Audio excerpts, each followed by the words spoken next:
जय गुरुदेव, सभी को प्रणाम। आज हम लोग हमारे देश के एक अग्रदूत, एक क्रांतिकारी, उनके बारे में जान रहे हैं, पढ़ रहे हैं। सुभाष चंद्र बोस जी। सुभाष चंद्र बोस जी के परम पूज्य गुरुदेव ने जीवन पर एक पुस्तक लिखी है, और जिसमें गुरुदेव कहते हैं स्वाधीनता के पुजारी। देखो, देश की और भगवान की पूजा करी जाती है, तो कहते हैं देशभक्त भगवान का भक्त होता है, देश का भी भक्त होता है। तो देशभक्त पूजा ये क्या है, क्या मतलब है? आरती लेके पूजा नहीं की जाती कि टीका लगा दिया, आरती उतारी नहीं। किस तरह से एक भक्त, सच्चा भक्त हो सकता है, वो हम सुभाष चंद्र बोस जी, हमारे पूर्वज, उनके जीवन से समझ सकते हैं। तो इस पुस्तक के अभी हम लोगों ने 12 पेज पढ़ 12वें पेज से हम आगे कंटिन्यू करेंगे।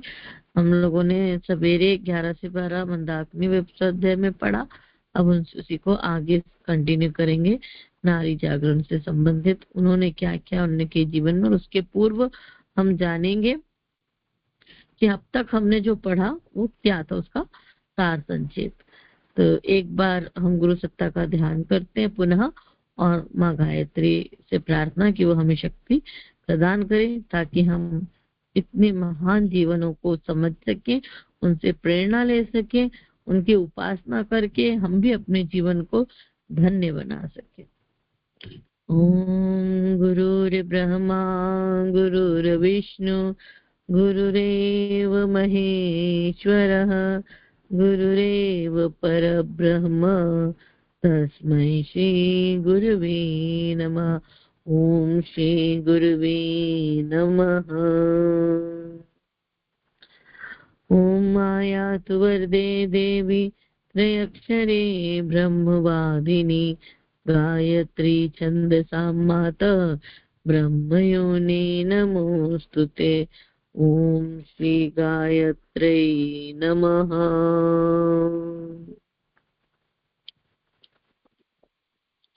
गायत्री महामंत्र एक साथ सस्वर हम सभी उच्चारण करेंगे और उस दिव्य शक्ति को अपने अंतःकरण में धारण करें।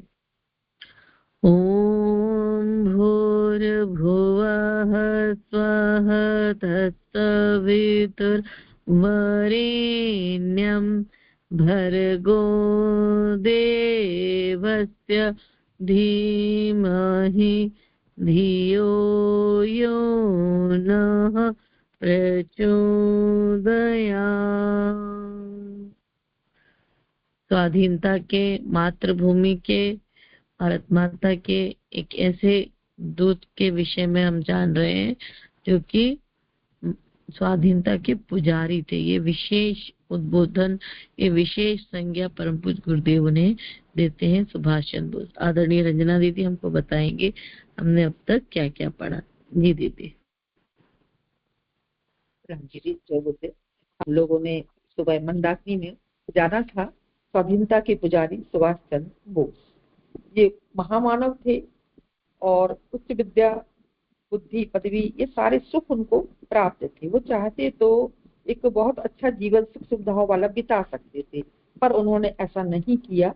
वो अपने देश के लिए जो है वो आए और उन्होंने अपना सर्वस्व इसी पर न्यौछावर किया। हम लोगों ने उनके जन्म के बारे में जाना, उनके परिवार के बारे में जाना, और उनके पिता जो है वो आधुनिक शिक्षा के पक्षपाती थे, तो उन्हें अच्छे से स्कूल में पढ़ाया गया, यूरोपियन स्कूल में पढ़ाया गया। वहाँ उन्होंने बीए भी किया, और इसके बाद लेकिन उनका मन चूंकि इन सब बातों में नहीं था, तो वो निकल गए घर से, हरिद्वार, वृंदावन, इस जगह चले गए बिना कुछ बताए, क्योंकि अध्यात्म को जानना था उन्हें। अध्यात्म क्या है ये समझना था। तो उन्होंने वहां जाकर यही जाना कि जितने भी साधु सन्यासी हैं ये सब एक ढांचा मात्र है, अध्यात्म को ये जी नहीं रहे हैं, सुना रहे हैं ग्रंथों को पढ़कर, और उनको सब ठीक नहीं लगा, वो वापस लौट आए। उनकी माता भी दुखी हुई, पिता भी। तब उनके पिता ने उनसे कहा कि तुम जो है पहले जानो इस चीज को, पहले अपनी बात बताओ। तो उन्होंने कुछ प्रश्न किए, और उनका उत्तर जो है वो बहुत अच्छी तरह से सुभाष चंद्र जी ने दिया कि संसार में रहकर भी धर्म कर सकते हैं, पर एक नियम सबके लिए नहीं होता, हर व्यक्ति की अलग अलग प्रवृत्ति होती है, अलग अलग प्रकृति होती है, उसी के आधार पर जो है उसका मार्ग निश्चित होता है। दूसरी बात ये थी कि जो त्याग किया जाता अभ्यास हर व्यक्ति का अलग अलग होता है, क्योंकि सबके संस्कार अलग अलग हैं और उसी के अनुसार व्यक्ति त्याग कर पाता है। और तीसरी बात जो उन्होंने कही थी कि जो कर्तव्य उच्च कर्तव्य पालन है उसकी आवश्यकता जब पड़ती है तो जो निम्न कर्तव्य होते हैं उनको दबा लेना पड़ता है। यहाँ ये बात उन्होंने अपनी माँ के दुखी होने पर ये आंसर था उनका कि भाई तुम बेटे हो मेरे और तुम हम लोग को छोड़कर चले गए तो ये तुम्हारा कर्तव्य नहीं था। तो उसका जवाब था कि उच्च कर्तव्य वहाँ क्या था, उच्च कर्तव्य था देश की आजादी। तो उनके पिता समझ गए थे कि उनके बेटे के अंदर अध्यात्म उतर चुका है और उन्होंने विवेकानंद को अपना आदर्श माना और उन्हीं के आधार पर वो चलने के लिए उन्होंने अपनी बात अपने पिता को बताई। आध्यात्मिक भाव था उनके अंदर और वो इस चीज को मानते थे कि जब कोई विशेष लक्ष्य है किसी का तो फिर वो किसी भी परेशानियों को देखता नहीं है। व्यक्ति आकाश की तरफ जब देखकर चलता है तो सामने पहाड़ है कि कुआं, इसका उन्हें कोई फर्क नहीं पड़ता, वो देखता नहीं है। और 3 बातें थी कि मनुष्यता को सार्थक करना है उसके लिए 3 बातें होनी चाहिए, भूतकाल को साकार बनाना है, वर्तमान काल को उत्पन्न करना है और भविष्य का निर्माण करना है। यानी भूतकाल क्या था हमारा उस समय देश की आजादी, और वर्तमान तो यदि अपने को जानना, अपना अध्ययन करना, और भविष्य कैसा हो भारत इसका निर्माण करना। ये 3 बातों को लेकर वो चले थे, उनका यही उद्देश्य था।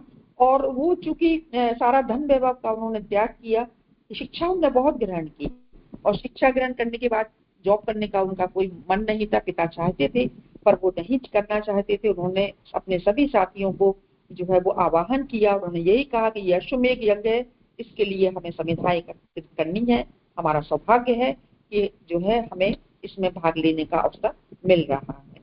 इस तरीके से वो आगे बढ़ते गए और अपने सभी साथियों को वो इस रास्ते पर लाते चले गए।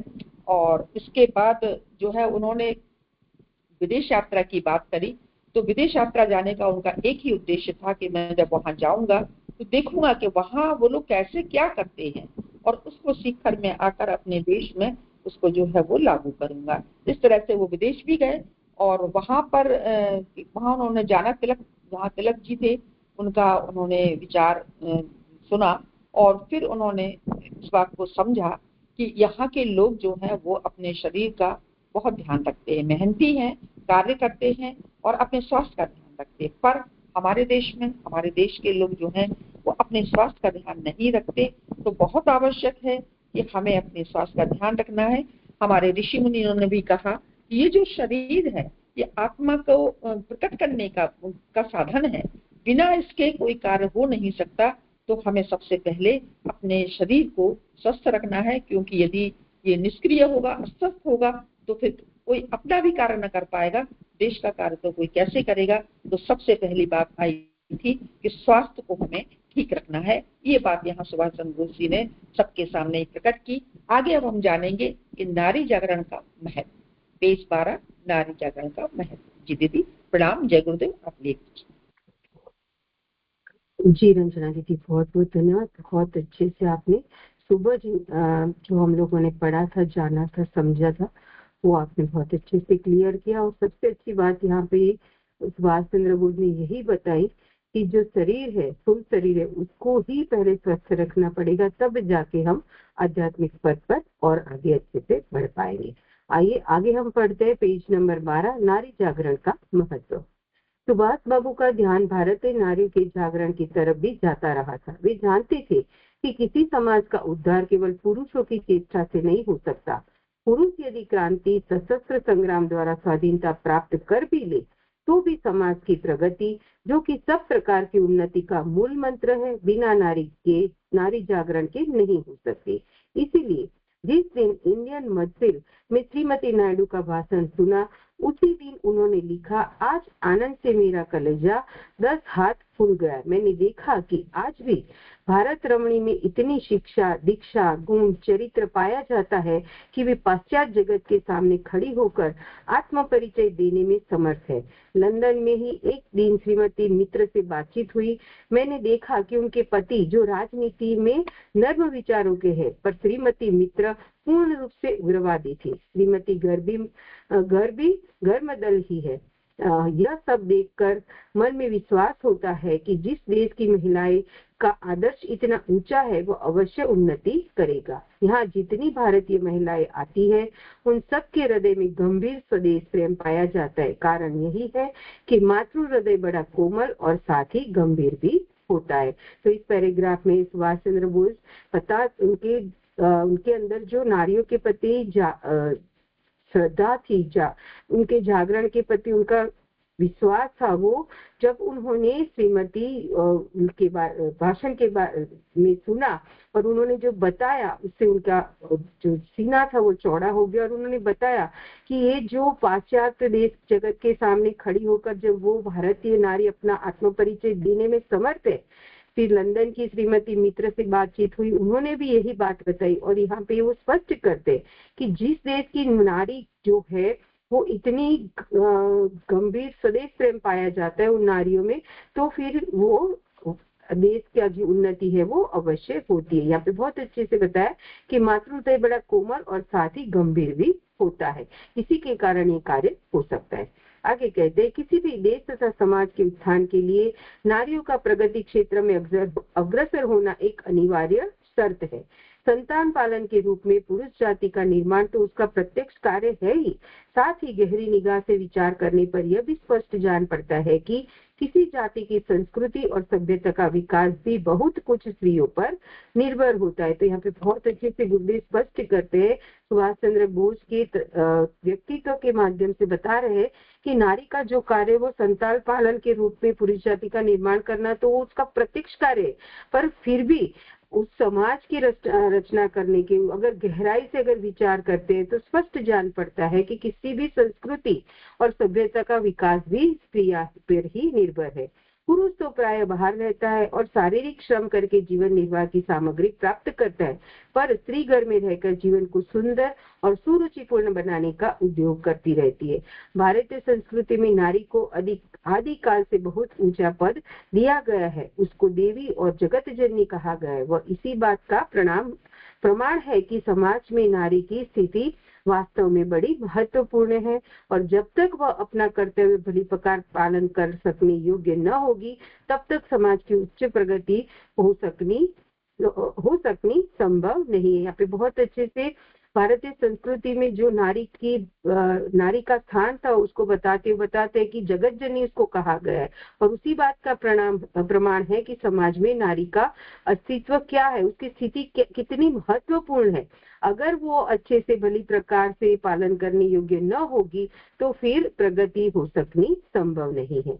आगे का टॉपिक है राजनीतिक आंदोलन में किस प्रकार से उन्होंने राजनीतिक आंदोलन में अपना कार्य किया था उसके बारे में हम लोग जानेंगे। सुभाष बाबू के घर वालों ने तो उनको विलायत इस आशा से भेजा था कि वे ICS की उच्च परीक्षा पास करके कोई बहुत बड़ी सरकारी नौकरी पाएंगे और अपने परिवार की समृद्धि और यश की रक्षा करेंगे, पर हुई उससे उल्टी बात। विलायत जाकर वे अंग्रेजों की नौकरी करके उनको सहयोग देने के बजाय उल्टे उनके कट्टर विरोधी बन गए। जिस समय वे विलायत में थे उसी समय अंग्रेजी सरकार ने अन्यायपूर्ण नियमों के विरुद्ध गांधी जी से सत्याग्रह संग्राम छेड़ दिया और वकील, विद्यार्थी, सरकारी नौकर सबने सरकार के साथ असहयोग करके उसका संचालन कठिन बना देने की अपील की। यहाँ पे बहुत अच्छे से बताया गया कि उनको भेजा गया था विलायत की अच्छे से पढ़ेंगे और अच्छे से सरकारी नौकरी करेंगे, अपने परिवार को समृद्ध बनाए। बात जो है वो एकदम से उल्टी हो गई। वो वहां जाके तो एकदम कट्टर विरोधी बन गए थे अंग्रेजों के और उसी के आधार पर वो कार्य भी करने लगे थे। असहयोग करने के लिए बोला गया, जब सत्याग्रह संग्राम छेड़ दिया गया तो सबको असहयोग करने के लिए बोल दिया क्योंकि सरकार को कोई भी सहयोग नहीं करेगा। जब सुभाष बाबू को यह समाचार मालूम हुआ तो वे सोचने लगे कि जब गांधी जी देश की मुक्ति के नाम पर देशवासियों को आह्वान कर रहे हैं और उन्हें अन्यायी सरकार से असहयोग करने का आदेश दे रहे हैं तो मैं किस प्रकार सरकारी नौकरी करके उनका सहायक बन सकता हूँ। यह बात अच्छी तरह उनकी समझ में आ गई और उन्होंने आईसीएस की परीक्षा ऊंचे दर्जे में पास कर लेने पर भी और उसी समय एक बड़ी सरकारी नौकरी मिलने का निश्चय हो जाने पर भी उसे त्याग पत्र दे दिया। तो गांधी जी ने जिसे आह्वान किया था उस आह्वान को उन्होंने स्वीकार कर लिया और परीक्षा भी पास की, नौकरी भी मिली, फिर भी उन्होंने उसका त्याग कर दिया। आईसीएस की परीक्षा पास करके भी सरकारी नौकरी को छोड़ देने वाले सबसे पहले व्यक्ति सुभाष ही थे। जी मधु दीदी, और कुछ बात है? ठीक है, चलिए आगे बढ़ते हम लोग। तो यहाँ पे बताया जा रहा है कि आईसीएस की परीक्षा पास करने पर भी सरकारी नौकरी छोड़ देने वाले वो सबसे पहले व्यक्ति थे। उनके उदाहरण से अन्य अनेक युवकों पर भी बड़ा प्रभाव पड़ा और उन्होंने आईसीएस की परीक्षा में बैठने का विचार त्याग दिया। अनेकों ने नौकरी पाकर भी उसे अस्वीकार कर दिया। सन 1921 में मई में उन्होंने आईसीएस की परीक्षा पास की और उसी समय उसे त्याग कर भारत के राजनीतिक संग्राम में भाग लेने चल दिए। अनेक इष्ट मित्रों और स्वयं ब्रिटिश सरकार के भारत मंत्री ने उनको ऐसा न करने के लिए बहुत समझाया, पर आपने अंग्रेजी सरकार की सेवा करके कलेक्टर या कमिश्नर बनने की बजाय मातृभूमि का सेवक बनकर गिरफ्तारी और जेल का जीवन अधिक श्रेयकर समझा। तो यहाँ पे बहुत अच्छे से बताया गया कि किस प्रकार से उन्होंने राजनीति को धारण किया, कि पास किया एग्जाम, नौकरी भी मिली, फिर इसको त्याग दिया और यही सोचा कि सरकार की सेवा करना उचित नहीं है, पर मातृभूमि का सेवक बनकर गिरफ्तारी और जेल का जीवन अधिक उनको श्रेयकर लगा। उस समय बंगाल के नेता श्री चित्तरंजन दास थे। उन्होंने लाखों रुपए आमदनी की बैरिस्टरी को त्याग कर गांधी जी के असहयोग आंदोलन में भाग लिया था और उस समय बंगाल में राष्ट्रीय भावना का जोरों से प्रचार कर रहे थे। सुभाष बाबू के त्याग का समाचार जानकर उनको भी बड़ी प्रसन्नता हुई और उन्होंने उनको नव स्थापित नेशनल कॉलेज का अध्यक्ष और अपने दैनिक समाचार पत्र का संचालक नियुक्त कर दिया। देशबंधु दास के त्यागमय जीवन से सुभाष बाबू और भी अधिक प्रभावित हुए और अपनी पूरी शक्ति के साथ आंदोलन में कूद पड़े। उन्होंने बंगाल के गांव में जाकर सरकार के अन्याय अत्याचारों का वर्णन करना और लोगों को उसके साथ सहयोग की प्रेरणा देना आरंभ किया। उनका भाषण ऐसा ओजस्वी होता था कि हजारों विद्यार्थियों, वकीलों और सरकारी नौकरों ने सब कुछ छोड़कर आंदोलन में भाग लेना आरंभ किया। समस्त बंगाल में एक नवीन जागृति का दृश्य दिखाई पड़ने लगा और युवकगण विशेष रूप से सुभाष बाबू के अनुयायी बनकर सरकार की जड़ उखाड़ने में प्रवृत्त हो गए। तो इस पैराग्राफ से बहुत अच्छे से समझ में आता है कि जो कार्य करना है उसे सबसे पहले खुद को करना पड़ेगा। उन्होंने खुद अपनी सरकारी नौकरी को छोड़ दिया, उच्च पद जो प्राप्त किया था वो भी छोड़ दिया और देश के कार्य के लिए वो जुट गए। तब जाके उन लोगों ने उनकी बात सुनी और उनका अनुसरण करने के लिए वो तैयार हो गए। तब उनको देख देख के जितने भी वकील थे, विद्यार्थी थे, सरकारी नौकर थे, वो लोग भी आंदोलन में जुड़ गए थे। तो यहाँ पे यही बात बताई जाए कि अपना जीवन ऐसा होना चाहिए, अनुकरणीय होना चाहिए कि जिसको देखकर वो लोग वो कार्य करने के लिए प्रवृत्त हो जाए। सुभाष बाबू के इस प्रकार बढ़ते हुए प्रभाव और आंदोलन की तीव्रता को देखकर सरकार डर गई। उसके कुछ ही समय पश्चात देशबंधु दास और सुभाष दोनों को पकड़कर मुकदमा चला दिया। अदालत ने इनको 6 महीने की सादी कैद की सजा दी। सजा का हुक्म सुनकर सुभाष ने हंसते हंसते कहा, क्या मैंने मुर्गी की चोरी का अपराध किया है जो इतनी कम सजा दी गई? जेल खाने में सुभाष बाबू देशबंधु दास के साथ ही रहते थे और स्वयं भोजन बनाकर उनको खिलाया करते थे। वे श्री दास को अपना राजनीतिक गुरु मानते थे और उनके प्रति अत्यंत आदर और श्रद्धा का भाव रखते थे। दास बाबू भी उन्हें पुत्र की तरह स्नेह करते थे और उनको आगे बढ़ाने के लिए निरंतर प्रयत्न करते रहते थे।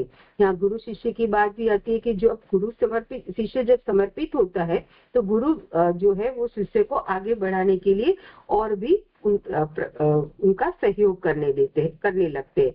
और इतनी छोटी सजा पाकर उन्हें बोला कि मैंने इतना छोटा गुनाह किया कि मुझे इतनी छोटी ही सजा मिली। आगे कहते हैं, सन 1928 की गया कांग्रेस के अवसर पर कांग्रेस के नेताओं में काउंसिल प्रवेश के प्रश्न पर मतभेद हो गया और देशबंधु दास तथा पंडित मोतीलाल नेहरू ने स्वराज पार्टी की स्थापना की।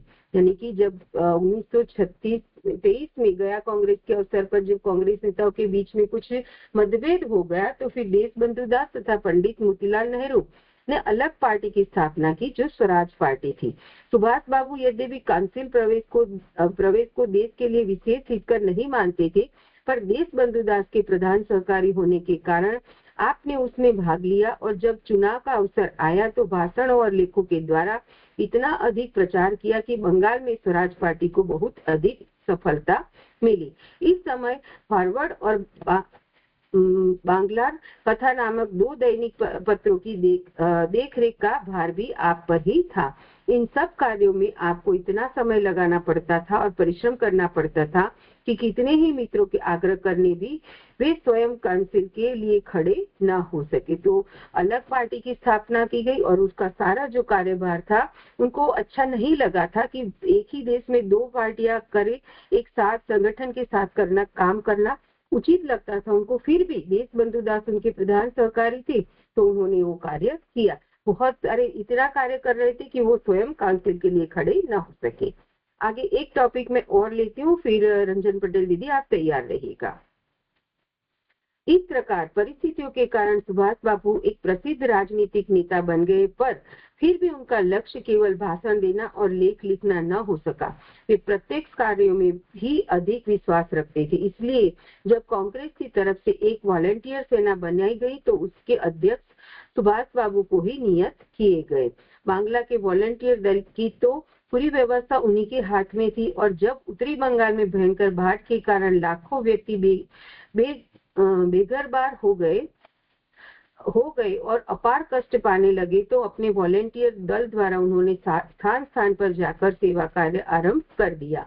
ये लोग पानी से घिरे लोगों को बाहर निकाल कर लाते थे और उनके लिए भोजन वस्त्र का प्रबंध करते थे। स्वयं सुभाष बाबू एक स्वयंसेवक की तरह सब तरह के कामों को अपने हाथ से करते थे। अन्य कार्यकर्ताओं पर इसका बहुत अच्छा प्रभाव पड़ता था और जनता भी उनके साथ पूरा सहयोग करने को तैयार रहती थी। तो यहाँ पे बहुत अच्छे से एक उदाहरण हमें प्राप्त होता है कि कुछ भी करे तो सबसे पहले कार्य करना खुद को, जो नेता है उसी को करना पड़ेगा। अगर वो केवल आदेश देता रहेगा और लोग कार्य करते रहेंगे तो वो कार्य जो है वो ठीक से नहीं, लोग बोलेंगे या सोचेंगे कि ये तो केवल बोलता है कुछ करता नहीं। पर सुभाष बाबू की जो नियत थी, उनका जो बातें थी वो थी कि वो केवल लिखना और बोलना नहीं था मगर करना भी था। तो करने में वो पूरा विश्वास रखते थे और उसी को अपने जीवन में उतारा था। उन्होंने बाढ़ पीड़ित की रक्षा का कार्य इतनी योग्यता और परिश्रम से किया कि सरकारी अधिकारियों को भी उनकी प्रशंसा करनी पड़ी। तो वो कार्य ऐसे किया करते थे कि जो सरकारी अधिकारी थे वो भी विवश हो जाते थे उनकी प्रशंसा करने के लिए। सुभाष ने समाज सेवा के विविध कार्यों को नियत रूप से सदैव करते रहने के लिए एक युवक दल की स्थापना की थी। कुछ समय पश्चात इस दल ने किसान आंदोलन का कार्य आरंभ कर दिया। यह प्रचार किया जाने लगा कि जमीन किसानों की है। जमींदारी प्रथा वर्तमान समय में अनुपयुक्त और अन्यायपूर्ण है। किसानों को अपनी जमीन में कुआं खोदने, तालाब बनाने, मकान बनाने, पेड़ लगाने तथा काटने की स्वतंत्रता होनी चाहिए। इस प्रकार के आंदोलन से कांग्रेस के बड़े नेताओं को आपस में ही फूट पैदा हो जाने की आशंका हुई। इस कारण उन्होंने इसका विरोध भी किया, परंतु सुभाष बाबू अपनी धुन के पक्के थे। वे अपने मार्ग से नहीं हटे और किसानों के अधिकारों के लिए लगातार चेष्टा करते रहे। तो दूसरा जो कार्य किया वो खुद तो सेवा करते ही थे और लोगों को प्रेरणा भी देते थे, और दूसरा कार्य जो एक युवक दल स्थापना की और उसी के आधार पर उन्होंने किसान, जो उस समय जमींदारी की प्रथा चलती थी और उपयुक्त जो समय था वो उसके लिए अनुपयुक्त था। जो जमींदारी प्रथा थी वो अन्यायपूर्ण था। जो किसान थे उनको अपने खेत में खेती करने का, कुआं खोदने का, तालाब, मकान जो भी करना चाहे वो करने देना चाहिए था। तो ये बात को उन्होंने उनका पक्की धुन थी और उसी मार्ग पर वो डटे भी रहे और करते भी रहे। इसी तरह युवक दल ने कलकत्ता कॉरपोरेशन के चुनाव में भाग लिया और सुभाष चंद्र बोस बहुत से उसके सदस्य चुने लिए गए। आपकी योग्यता को देखकर कॉरपोरेशन के एग्जीक्यूटिव अफसर का पद आपको प्रदान किया गया। इस पद का वेतन उस समय 3,000 रुपया प्रति मास था, पर आपने केवल 1,500 लेने की स्वीकार किया।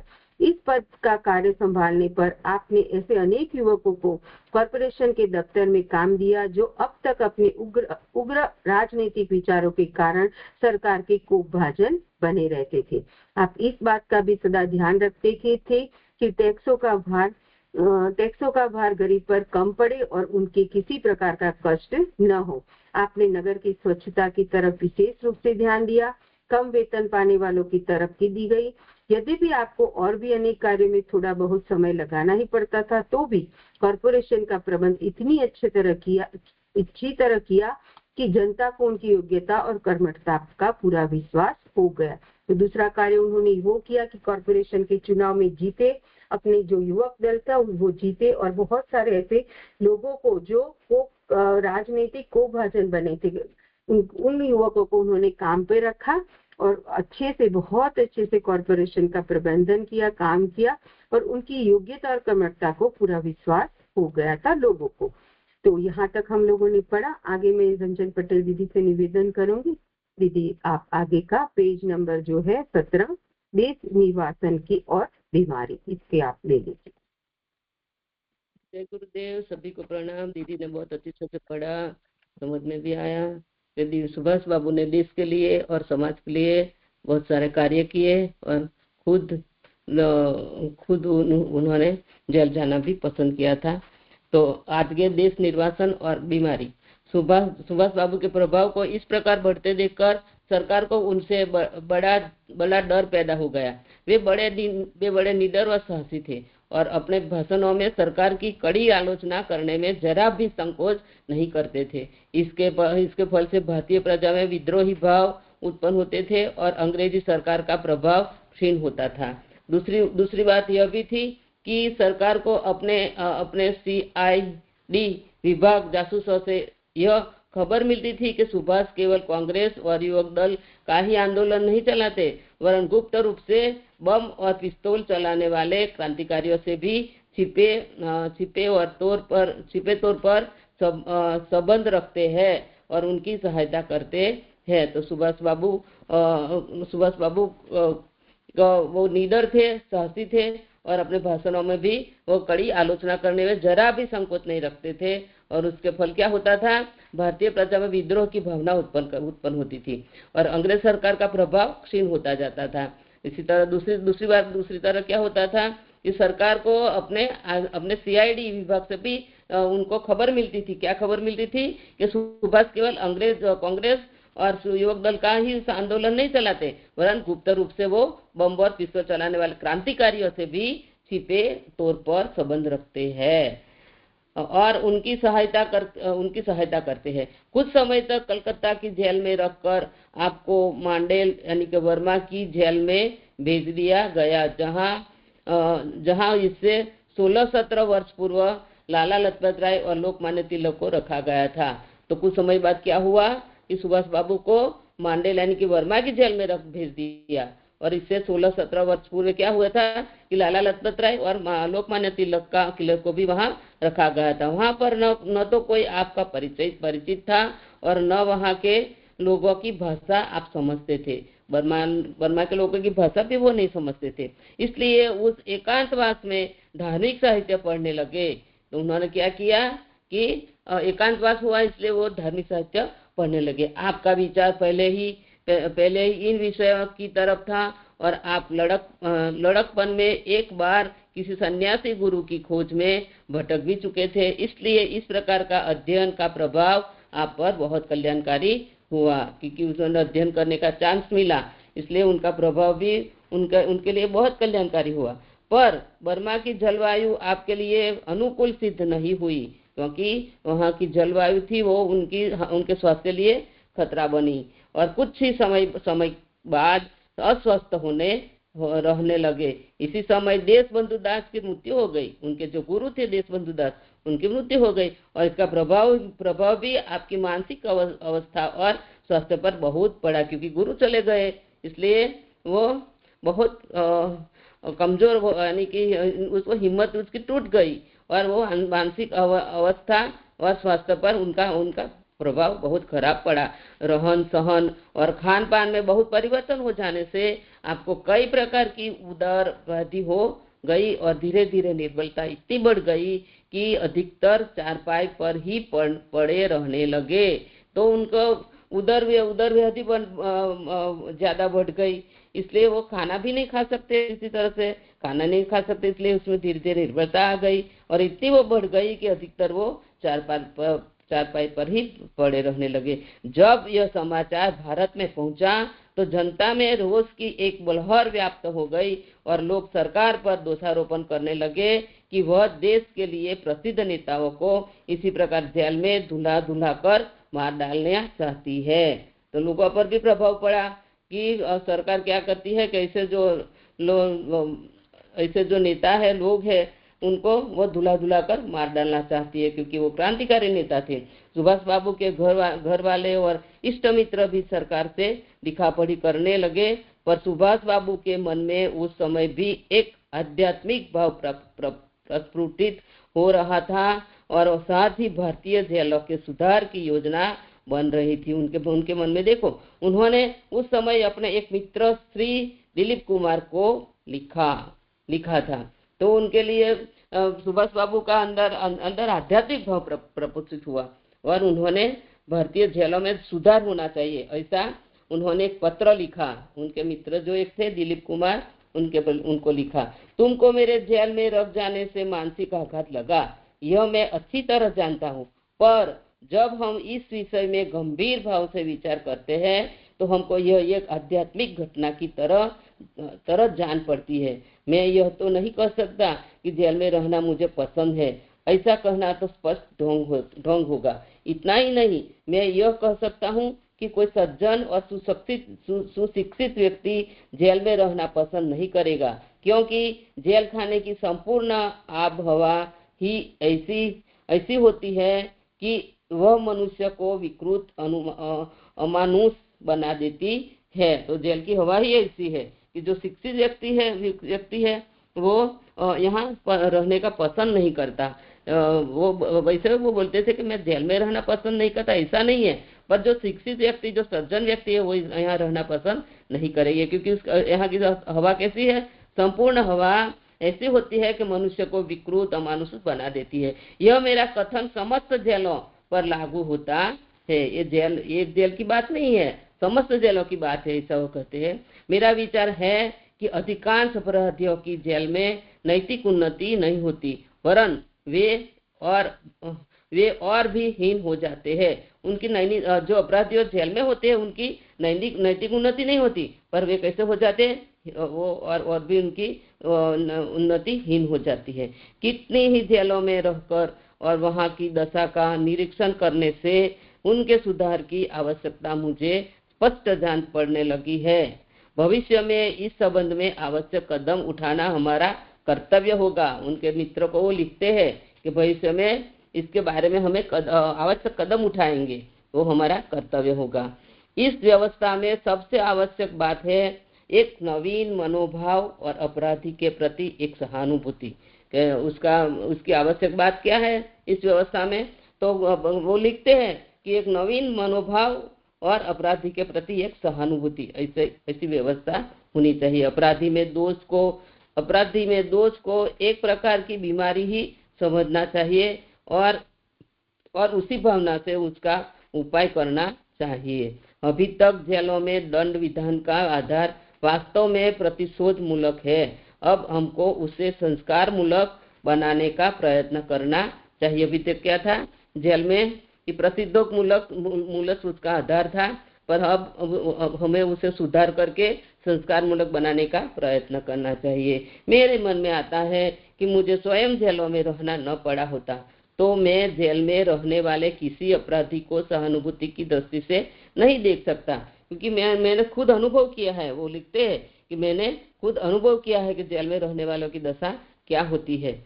इसलिए मुझे उन लोगों पर सहानुभूति की दृष्टि आती है और इसलिए मैं ये आपको लिख रहा हूँ। इसलिए मेरी ऐसी धारणा बनती जाती है कि हमारे साहित्य को तथा कलाविदों को यदि जेल जीवन भी कुछ जानकारी होती, जेल जीवन की कुछ जानकारी होती तो उनकी रचनाएं इस दृष्टि से कहीं उच्च कोटि की हो सकती है।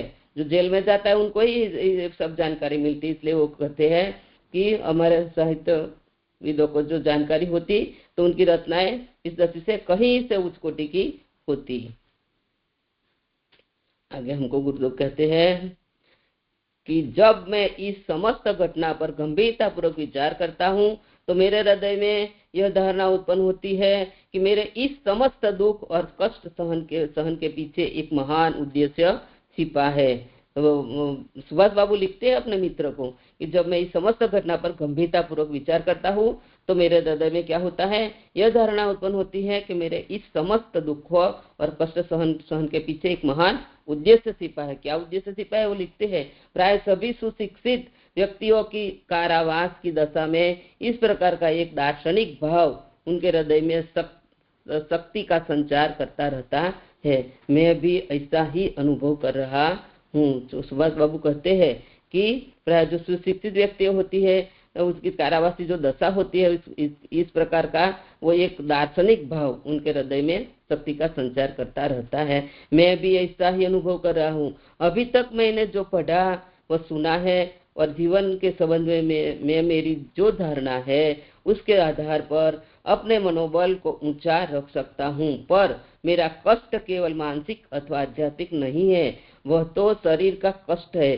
सुभाष बाबू लिखते हैं कि मेरा जो कष्ट है वो मानसिक और आध्यात्मिक नहीं है, इसलिए आध्यात्मिक और मानसिक रूप से मैं फिट हूँ, पर मेरा क्या कष्ट क्या है, मेरा शरीर का कष्ट है। आत्मा तो प्राय शक्तिशाली रहती है पर देह समय समय पर दुर्बल हो जाती है, उनकी भी देह ऐसी दुर्बल हो गई थी। मैं अनुभव द्वारा इस निर्णय पर पहुंचा हूँ कि जेल में किसी लंबी मियाद वाले कैदी के लिए सबसे बड़ी विपत्ति यही है कि अनजान में ही उसके पर अकाल वार्धक्य समय से पूर्व वृद्धावस्था का आक्रमण हो जाता है। जो जेल में रहता है वो सुभाष बाबू लिखते हैं कि जो जेल में रहता है, मेरे अनुभव से मैं कहता हूँ कि जो जेल में रहता है उनकी दशा कैसी होती है कि वो उनका अकाल वार्धक्य यानी कि वृद्धावस्था आ जाती है। वो युवान होता है फिर भी वो वृद्ध दिखाने लगता है।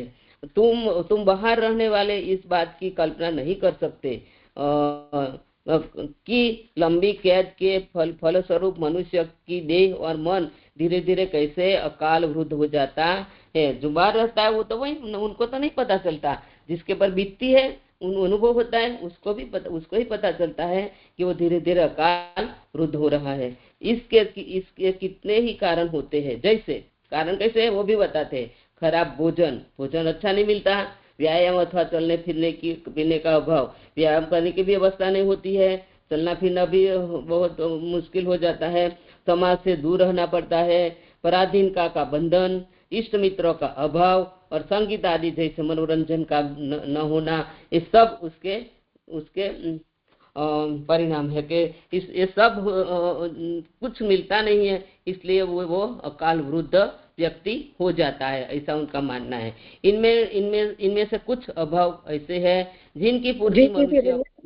रंजन दीदी, बहुत गुरुदेव दीदी, बहुत बहुत धन्यवाद। बहुत अच्छे से आपने पढ़ा और हमने जाना कि सुभाष बाबू जेल में रहते हुए किस तरह जब वो कैदियों की दुर्दशा को देखते हैं तो उसके सुधार के लिए वो प्रयास में लग जाते हैं, क्योंकि वो खुद भुक्तभोगी हैं। जब भुक्तभोगी कोई होता है तभी वो दूसरे के दर्द को समझ पाता है। आगे जानते हैं कि इनमें से कुछ अभाव ऐसे हैं जिनकी पूर्ति मनुष्य अपने भीतर से कर सकता है और कई ऐसे हैं जो बाहर से ही पूर्ण हो सकते हैं। अलीपुर जेल में यूरोपियन कैदियों के लिए सप्ताह में एक बार संगीत की व्यवस्था थी, पर भारतवासियों के लिए वैसी कोई व्यवस्था नहीं है। वनभोज, हास्य विनोद, संगीत चर्चा, सभा सम्मेलन, खुले मैदान में खेल कूद, रुचि के अनुसार काव्य साहित्य की चर्चा, ये समस्त विषय हमारे जीवन को कितना सरस और समृद्ध बना देते हैं, इस तथ्य को हम बहुत कम समझ पाते हैं। तो यहाँ सुभाष बाबू देखते हैं कि जो अलीपुर जेल, अलीपुर कलकत्ता में ही एक जगह है, वहाँ का जेल में यूरोपियन जो कैदी थे उनको एक बार संगीत की व्यवस्था उनको की जाती थी, पर हमारे भारतीय जो कैदी थे उनके लिए ऐसी कोई व्यवस्था नहीं थी। तो ये लिख रहे हैं कि किस तरह अगर बाहर मैदान में खेल कूद हो, हास्य विनोद हो, साहित्य चर्चा हो, उसका कितना प्रभाव पड़ता है और उसका मूल्य कितना होता है ये समझा जा सकता है। तो जब तक जेलों में स्वास्थ्यजनक और उच्च सामाजिकता के नियमों का प्रचार न होगा तब तक कैदियों का सुधार संस्कार होना असंभव है और तब तक जेलें उन्नति के पथ पर अग्रसर करने वाली बनने के बजाय आजकल की तरह अवनति के केंद्र स्वरूप ही बनी रहेंगी। तो कैदियों को अगर उनको स्वास्थ्य और इस तरह की व्यवस्था किया जाए, सुधार संस्कार किया जाए, तभी जेल जो है वहां पे जो कैदी हैं उनकी उन्नति होगी। वास्तव में अपराध और अपराधियों की समस्या बड़ी दुरूह है। विचारशील लोग यह स्वीकार करते हैं कि अधिकांश अपराध आजकल की विपरीत अन्यायपूर्ण सामाजिक, आर्थिक और राजनीतिक परिस्थितियों के कारण होते हैं। अन्यथा एक तुच्छ से तुच्छ व्यक्ति भी जेल में बंद होकर तरह तरह के कष्ट, यंत्रणा, असुविधा सहन करना पसंद नहीं कर सकता।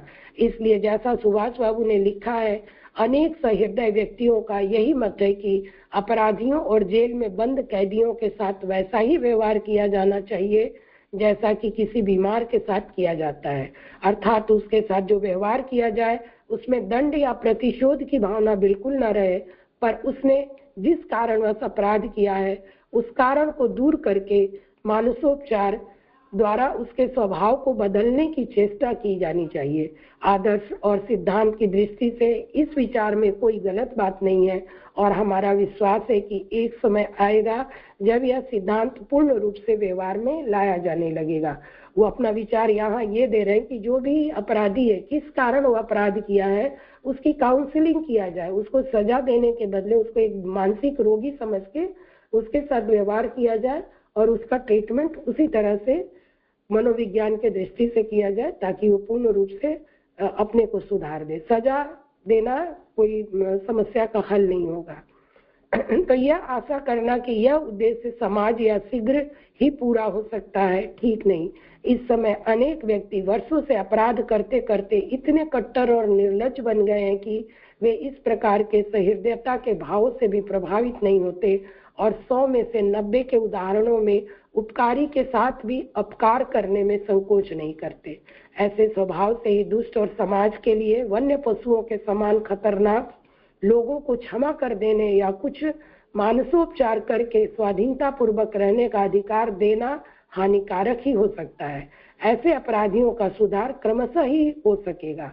तो आगे ये लिखते हैं कि हम लोग सुभाष चंद्र बोस की जो बहुत ही अपराधी कई वर्षों से कर रहे हैं, वो इतने कट्टर हो गए हैं कि आप उनका भलाई करने जाइएगा तो आपका वो बुराई ही करेंगे, लेकिन उनको धीरे धीरे उनके में सुधार लाया जा सकता है। यहाँ जॉर्ज बर्नार्ड शॉ की एक उक्ति दी गई है कि व्यक्ति समाज के लिए सर्प और भेड़िए की तरह भयंकर और स्वभावतः हानि पहुंचाने वाले हों, उनको वैज्ञानिक साधनों से शीघ्र खत्म कर देना चाहिए, जिससे वे स्वयं कष्ट पाने और दूसरों को कष्ट देने के बजाय शांतिपूर्वक दुनिया से विदा हो जाए। तो यहाँ जॉर्ज बर्नार्ड शॉ की कथन को दिया गया है कि वो जितना भी भयंकर हो तो उसको वैज्ञानिक साधनों से शीघ्र खत्म कर देना चाहिए। यहाँ मानसिक उपचार की बात नहीं हो रही है, यहाँ खत्म कर देना चाहिए ताकि वो दुनिया से ही विदा हो जाए और अपने और दूसरों को भी कष्ट ना दे। कुछ भी हो, जेलों की समस्या निस्संदेह समाज की सुख शांति और भावी प्रगति के लिए विशेष महत्वपूर्ण है और स्वयं बीमार रहते हुए भी उस पर इतनी गहराई के साथ विचार करना यह प्रकट करता है कि सुभाष बाबू ने वास्तविक रूप में अपना जीवन समाज उत्थान के लिए समर्पित कर दिया था और वे प्रत्येक दशा में उसकी समस्याओं को सुलझाने के संबंध में चिंतन करते रहते थे। उनकी सम्मति थी कि जेल जैसी संस्था को मनुष्य चाहे तो आध्यात्मिक विचारधारा द्वारा निश्चित रूप से सुधार और उत्थान का साधन बनाया जा सकता है। तो यहाँ सुभाष चंद्र बोस के जीवनी को बता रहे हैं कि वो हमेशा ही सुधार की बात करते रहे और खासकर जेल में कि उनको अगर सुधारा जाए वहाँ के कैदियों तो आध्यात्मिक विचारधारा में उनके विचारों को परिवर्तित करके और निश्चित रूप से सुधार और उत्थान, आत्मिक उन्नति और सामाजिक उन्नति की बातों कर रहे हैं कि उनका उत्थान हो सकता है, आगे बढ़ सकते हैं वो जीवन में। मैं इस निर्णय पर पहुंचा हूं कि यदि जेलों में अत्याचार और अपमान का व्यवहार बंद हो जाए तो वहां रहना बुरा न जान पड़ेगा, पर इनके अतिरिक्त जो मानसिक आघात जेल में अनुभव होते हैं वे वास्तव में किसी अदृश्य शक्ति द्वारा ही प्रेरित होते हैं। जेल के अधिकारियों का जानबूझकर उनमें कोई हाथ नहीं होता। यदि मनुष्य के भीतर आध्यात्मिक भाव जागृत कर दिया जाए तो वह इस प्रकार के कष्टों और अरुचिकर व्यवहार से आत्म सुधार की प्रेरणा ग्रहण कर सकता है। जेल जीवन से उसे ज्ञात हो जाता है कि यह संसार केवल मौज मजा उठाने का स्थान नहीं है, वरन इसका आंतरिक स्वरूप बड़ा कठोर और आनंद से रहित है। यह प्रेरणा मनुष्य को स्वार्थ से परमार्थ की ओर प्रेरित करने में बहुत उपयोगी हो सकता है। यहाँ उनका कथन वही है कि मनस्थिति को बदल दिया जाए तो परिस्थिति बदलेगी, और आप अपने आध्यात्मिक भाव अपने अंदर जागृत करिए तो आपको जो जेल में जितने कष्ट हो रहे हैं वो आपको आप अपना आत्म सुधार की प्रेरणा उससे पाकर आत्म सुधार आप कर सकते हैं। संसार में प्रत्येक पदार्थ के दो पहलू होते हैं और वही बात जेल खाने पर लागू होती है। एक व्यक्ति उसे कष्ट, उत्पीड़न और अमानवीयता का घर समझकर भयभीत होता है अथवा वहां जाकर इसी प्रकार का नर पशु बन जाता है, तो दूसरा व्यक्ति जो संसार के सब कार्यों में परमात्मा का हाथ देखता है, जेल जीवन का उपयोग बहुत अच्छी तरह से आत्म सुधार के लिए कर सकता है। बाह्य दृष्टि से देखने पर भी जेल में मनुष्य का जीवन जैसा नियमित समयानुसार प्रत्येक कार्य करने का अभ्यस्त और संयम पूर्ण बन जाता है, वैसा गृह जीवन में बड़ी कठिनता से हो सकता है। यही कारण है कि जहाँ निर्बल मन और बिगड़ी हुई आदतों के व्यक्तित्व वहां जाकर रोते धोते रहते हैं और किसी प्रकार मर गिर कर वहां से निकलते हैं, वहां एक विचारशील व्यक्ति उसमें रहकर अपनी शारीरिक और मानसिक दशा को पहले से अधिक उन्नत बना लेते हैं और कितने ही उपयोगी कार्य संपन्न कर लेते हैं। तो सुभाष चंद्र बोस जी यहाँ यही लिखते हैं कि अगर आप उस जेल को एक आत्म सुधार का जगह माने, क्योंकि आप जब वहां जाते हैं खाली रहते हैं, जैसा परम पूज्य गुरुदेव ने किया, वहां पर उन्होंने अंग्रेजी पढ़ना सीखा। ऐसे कई लोग हैं जिन्होंने गीता का अध्ययन किया। हमने वीर सावरकर को भी पढ़ा है कि वो जेल के जीवन को किस तरह मतलब आत्मिक उन्नति में लगाते थे। उसी बात को यहाँ पे बता रहे हैं कि अगर व्यक्ति निर्बल कमजोर ना हो और उस जेल की परिस्थिति को आत्म सुधार आत्म विकास में लगा ले तो बहुत उन्नति कर सकता है। जब तक मानव प्रकृति जड़ मूल से बिल्कुल नहीं बदल जाती तब तक जेल जैसी संस्था की आवश्यकता सर्वत्र खत्म नहीं हो सकती। यह अवश्य है कि वर्तमान राजनीतिक, आर्थिक और सामाजिक नियमों में से विचारशीलता तथा न्यायपरायणता का समावेश हो जाने से अपराधियों की संख्या बहुत घट सकती है, तो भी मानव प्रकृति की त्रुटियों के कारण कुछ अपराध तो होते ही रहेंगे और जेल जैसी किसी संस्था की आवश्यकता बनी ही रहेगी। इसलिए जेलों की समस्या पर ध्यान देना और उनमें प्रचलित अन्याय और अनाचार को मिटाकर उन्हें वास्तविक सुधार का स्थल बना देना समाज हितैषियों का एक महत्वपूर्ण कर्तव्य है। तो यहाँ वही बताना चाह रहे हैं कि जेल को एक सुधार गृह बना दिया जाए, जहाँ पे इतना टॉर्चर होता है, इतना उन पर अत्याचार होता है, उन्हें सजा दी जाती है, बल्कि वो ना देके उनका सुधार किया जाए, सुधार गृह उसको बोला जाए। और वहाँ पे कैदियों को काउंसलिंग करके उनके विचारों को परिवर्तित किया जाए तो निश्चित रूप से व्यक्ति और समाज की उन्नति होगी। और सुभाष चंद्र बोस ने भी वही किया कि जेल में उन्होंने अपनी आध्यात्मिक शक्तियों को विकसित किया, जो भी समय उन्हें मिला उसका उन्होंने उपयोग किया। तो अब ये नेक्स्ट चैप्टर तो बहुत बड़ा है, तो हम लोग अभी यहीं समाप्त करते हैं। और समरी अगर होनी है दीदी, तो नहीं तो विचारों के क्रम में लोग आए, जो जितने लोग भी हैं बताएं कि क्या जाना, क्या सीखा। बताइए आदरणीय तृप्ति दीदी, क्या करना है। गुरुदेव दीदी विचारों के क्रम में ही लेते हैं, क्योंकि बहुत अच्छे से आपने भी पढ़ा और क्लियर किया इसको। तो विचारों के क्रम के लिए आगे बढ़ते, 3 टॉपिक हम लोगों ने पढ़े, तो उसी 3 टॉपिक के बारे में हम लोग पढ़ते आगे विचारों के क्रम में। पहला जो पढ़ा गया वो था नारी जागरण पर था कि किस प्रकार नारी उत्थान के लिए उन्होंने किया। फिर दूसरा टॉपिक जो हमने पढ़ा था वो था समाज सेवा और किसान संगठन। तो किस प्रकार से समाज सेवा में अपने योगदान दिया सुभाष चंद्र बोस, और किसान संगठन के लिए भी उन्होंने कैसे काम किया। जी जो था कि जमींदारी की प्रथा चल रही थी, उस जमींदारी प्रथा को उन्होंने नाबूद किया, कितना भी विरोध हुआ फिर भी।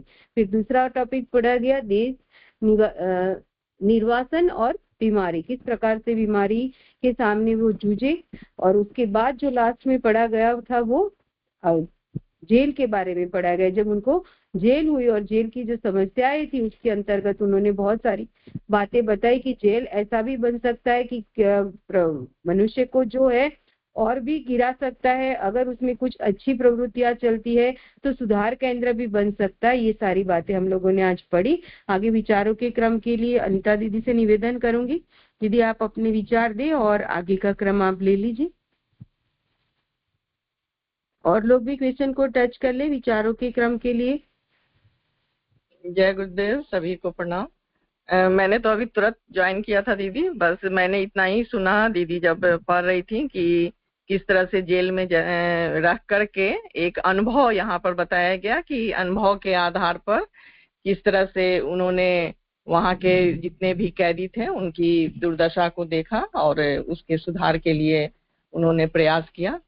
और इस तरह से समाज का जो भी प्रताड़ित वर्ग, क्योंकि वो लोग समाज से बहुत कट जाते हैं, और वो जो एक तरफ होती है, वो जो कैदी की मनस्थिति होती है, परिस्थिति होती है, उसको बहुत अच्छे से उन्होंने जाना। क्योंकि हम कहते हैं ना कि जब भी हम किसी भी चीज का अनुभव खुद नहीं करते हैं तो फिर उसके बारे में ऊपर ऊपर से हम नहीं समझ पाते। यही समझ में आया। और भी विचारों के क्रम में सभी भैया दीदी लोग, आप लोग जरूर अपने विचार डालें। अभी सिर्फ रंजन दीदी ने किया, और भी बहुत सारे भाई बहन लोग हैं, तो प्लीज आप लोग क्वेश्चन टच कीजिए। तब तक मैं रंजन दीदी आप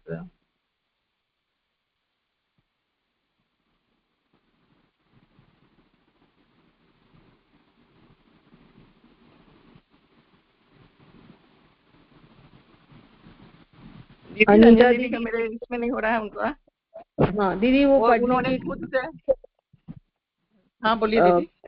क्रम में थे तो वो खुद से अपना अनम्यूट करके बोले। और भी क्वेश्चन टच नहीं किया है। 4-5 टॉपिक हम लोग पढ़े कि नारी जागरण के का महत्व की बताते हुए सुभाष चंद्र बोस ने किस प्रकार से अपना योगदान दिया, फिर राजनीतिक आंदोलन में किस प्रकार से अपना योगदान दिया, फिर किसानों के लिए उन्होंने क्या किया, समाज सेवा के लिए क्या किया, फिर जेल हो गए उनको तो फिर उस टाइम उन्होंने किस प्रकार से अपना योगदान दिया, किस प्रकार से जेल के नियमों को बदलना चाहिए। सारी बातें हम लोगों ने आज पढ़ी। तो आप सभी से निवेदन है कि किसी भी एक टॉपिक पर आप अपना विचार दें कि उस पर उन्होंने क्या काम किया था और हमें क्या प्रेरणा मिलती है ना। एक सबसे बड़ी अच्छी प्रेरणा आज हमको ये मिली कि वो जो कार्य करते थे वो पहले खुद करते थे और अपनी अनुकरण को देखते हुए करने के लिए प्रेरित करते, लोगों को करने के लिए प्रेरित करते थे। पहले खुद करते थे और उनको करते देखकर लोग उनके साथ जुड़ जाते थे और उनका संगठन बनता जाता था। तो ये बातें हम लोगों ने जानी आज। आगे अभी तक किसी ने भी क्वेश्चन को टच नहीं किया है दीदी, तो आप यज्ञ के क्रम के लिए आगे बढ़िए। जय गुरुदेव, प्रणाम। जी दीदी, बिल्कुल हमारा समय भी हो रहा है, लेकिन बहुत अच्छा टॉपिक था जो दीदी ने बताया कि किस तरह से राजनीतिक आर्थिक किसानों के लिए नारी, इस पर सभी दीदी विचार जरूर डाल सकते थे, लेकिन शायद दीदी लोग नहीं डाल पा रहे हैं। तो ठीक है, हम आहुति के लिए जो जो क्वेश्चन टच करना चाहते हैं प्लीज आप लोग फटाफट क्वेश्चन टच कर लीजिए दीदी।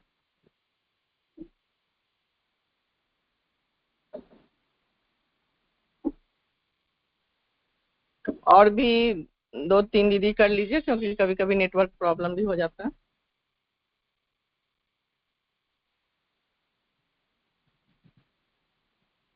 और भी 1-2 लोग कर लें प्लीज।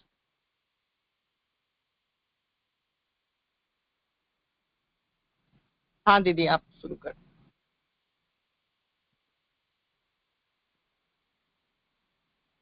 रंजन दीदी आप शुरू करें। हाँ हाँ दीदी, जय गुरुदेव, सभी को प्रणाम। आज आहुतिया का कम लेते हैं। आज बहुत अच्छी तरह से हमने स्वाध्याय भी किया। तो सबको सद्बुद्धि मिले, सबका भविष्य उज्जवल बने और सब सन्मार्ग पर चले, ऐसी भावना के साथ गायत्री मंत्र की आहुतियां। ओम भूर्भुवः स्वः तत्सवितुर्वरेण्यं भर्गो देवस्य धीमहि धियो यो नः प्रचोदयात् स्वाहा। इदं गायत्रे इदं नमः।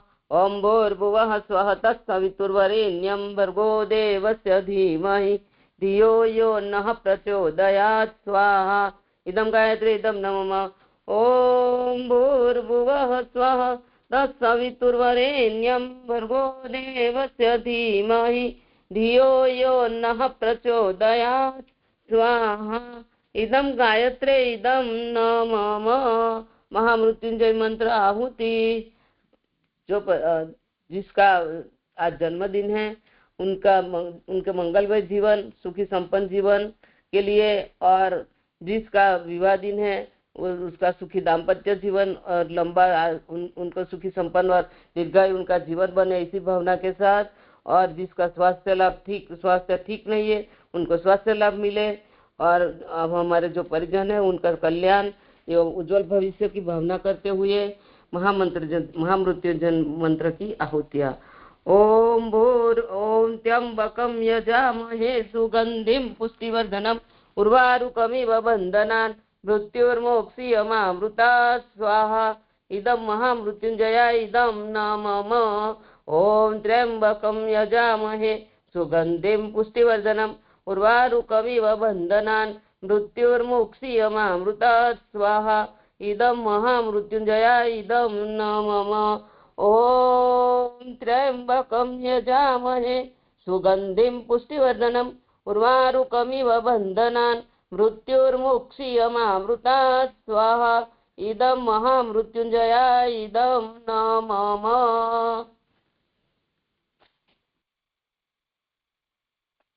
दिवंगत आत्मा नाम शांत्यर्थम आहुति। वे परिजन जिन्होंने स्थूल देह त्याग दिया है उनकी आत्मा की शांति और सद्गति की प्रार्थना करते हुए भावपूर्ण आहुति। ओम शन्नो मित्रः शं वरुणः शन्नो भवत्वर्यमा शं न इंद्रो बृहस्पति शं न विष्णुरुक्रमः स्वाहा। इदं दिवंगत आत्मा नाम शांत्यर्थम इदं नमः। ओम शन्नो मित्रः शं वरुणः शन्नो भवत्वर्यमा शं न इंद्रो बृहस्पति शं नो विष्णुरुक्रमः स्वाहा। इदं दिवंगत आत्मा नाम शांत्यर्थम इदं नमः। ओम शन्नो मित्रः शं वरुणः शन्नो भवत्वर्यमा शं न इंद्रो बृहस्पति शं नो विष्णुरुक्रमः स्वाहा। इदं दिवंगत आत्मा नाम शांत्यर्थम इदं नमः। पर्यावरण पुष्टिर्थम आहुति। ओम पृथ्वी स्वाहा स्वाहा। ओम अंतरिक्षाय स्वाहा स्वाहा। ओम सूर्याय स्वाहा स्वाहा। ओम चंद्राय स्वाहा स्वाहा। ओम नक्षत्रेभ्यः स्वाहा स्वाहा। ओम अदेभ्यः स्वाहा स्वाहा। ओम वनस्पतिभ्यः स्वाहा स्वाहा। ओम औषधेभ्यः स्वाहा स्वाहा। ओम चराचरेभ्यः स्वाहा स्वाहा।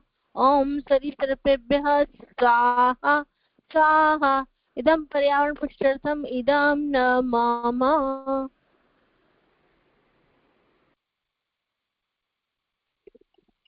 शांति पाठ सर्वस्व शांति हो, सभी के पापों का शमन हो और प्रभु की अनुकंपा हम सब पर बरसे, इसी भाव के साथ आइए शांति पाठ करें। ओम देहु शांति अंतरिक्ष गुं शांति पृथ्वी शांतिरापः शांतिरोषधयः शांति वनस्पतयः शांतिर्विश्वदेवाः शांति ब्रह्म शांति सर्वगुं शांति शांतिरेव शांति सामा शांतिरेधि। ओम शांति शांति शांति सर्वारिष्टेषु शांतिर्भवतु। देव शक्तियों को नमस्कार करें। कोटि कोटि कण कण में व्याप्त उस परमात्म सत्ता को कोटि कोटि प्रणाम।